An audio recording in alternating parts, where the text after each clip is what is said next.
So ionotropic and metabotropic effects. Here's one way you can remember this. Ionotropic effects are very fast. Ion, or it's like a chemical, changing. So the neurotransmitter in this case is going to bind to the postsynaptic ionotropic channel. It's going to cause whatever happens to happen quickly. These are, one example of this is the nicotinic receptor. Here's a way you can remember ionotropic. Ionotropic, fast nicotine. Think about a cigarette smoker getting a fast fix from nicotine. The metabotropic receptors are called muscarinic receptors, and you can think about musk, like musk is a scent. So when you smell something, it lingers for a while. That's like a muscatinic. When you smell musk, right? When you smell something nice, when you smell wine, when you smell chocolate, when you smell coffee, right? It lingers for a while. Maybe you even stay back to get a sense of the smell. Or if you're in New York City and there's all kinds of smells insulting you all day long, you walk as fast as possible covering your nose, right? Trying to mouth breathe, getting through the street. Lots of nasty smells in New York.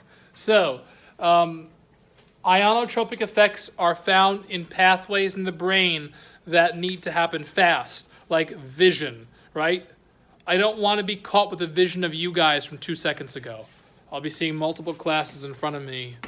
I want to get rid of the information that's gone through. Hearing, right? When you hear something, I don't want to hear a sound that I heard last week still lingering in my ear. That's very bad. So it has to happen right away. The nicotine fix, right away, fast, direct effect. That's just the way you can remember it, if it works. These metabotropic receptors are slower. They're involved in different pathways in the brain and in the nervous system. For example, the pain pathway, the smell pathway.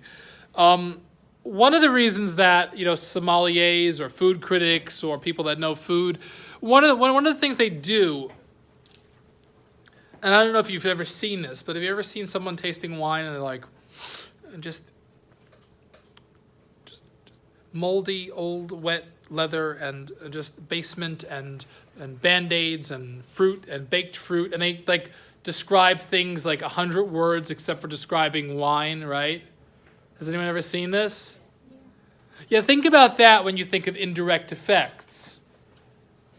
Because, well, if you know anything about wine tasting, usually there's a primary taste in the wine, there's a secondary taste, there's a tertiary taste, so you get different smells and different tastes. The reason we're able to taste, like we don't just taste wine like, oh, drink, I drink it. We savor wine, we savor food, we let it linger in our mouths.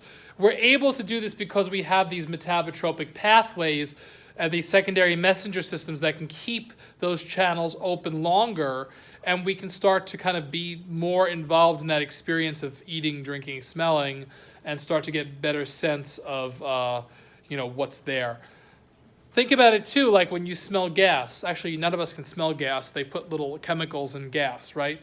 What happens when you smell gas? Do you go try to reject it, or do you breathe in deeper?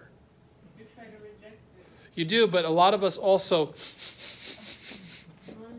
you want to try to find its origin, right? Yeah. That's what most people do. You don't want gas just to come and go, right? You want to be able to smell that because you want to find, we all know it's dangerous, but we all, when we smell it, go, and we try to savor that. No, we try to get to the origin of it. I want to know where that gas is coming from. Is it near the door? Is it near the stove? Is it near my room? Is it near the other room? Is it near the, where is that gas? Is it in the kitchen? Is it in the bathroom? So we there's probably an evolutionary reason why we need to smell things. If you find something in nature like meat, or you kill an animal, knowing how it smells might be really sitting there, and knowing the smell of it might tell you how fresh it is, if it's diseased, if it's not diseased. So smell is incredibly, incredibly important. And that's the reason we have these metabotropic pathways that take a lot of extra time, and these secondary messenger systems as well that can also delay the effect of or prolong the effect of a certain smell or of pain.